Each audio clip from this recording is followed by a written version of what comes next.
జనవరి 1 గురువారం రావటం చాలా అదృష్టం కాబట్టి గురుబలం పెంపొందింపజేసుకోవటానికి ప్రత్యేకమైన విధి విధానాలు గురువారం జనవరి 1 పాటించాలి.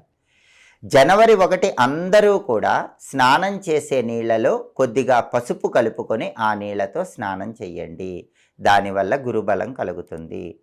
వీలైతే కొన్ని పసుపు రంగు పుష్పాలు అంటే పసుపు పచ్చటి చామంతి పూలు ఇలాంటివి 1 లేదా 2 పసుపు పచ్చటి చామంతి పూలు స్నానం చేసే నీళ్ళలో వేసుకొని ఆ నీళ్ళతో స్నానం చేయండి.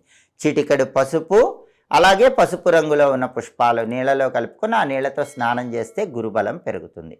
స్నానం చేసిన తర్వాత కూడా పసుపు రంగులో ఉన్న వస్త్రాలు ధరించాలి. 12 రాసుల వాళ్ళు 27 నక్షత్రాల వాళ్ళు 2026 జనవరి 1వ తేదీ పసుపు రంగులో ఉన్న వస్త్రాలు ధరించండి. ఎందుకంటే గురువారం వచ్చింది. నవగ్రహాల్లో గురువుకు పసుపు రంగు అంటే ఇష్టం. అందువల్ల పసుపు రంగు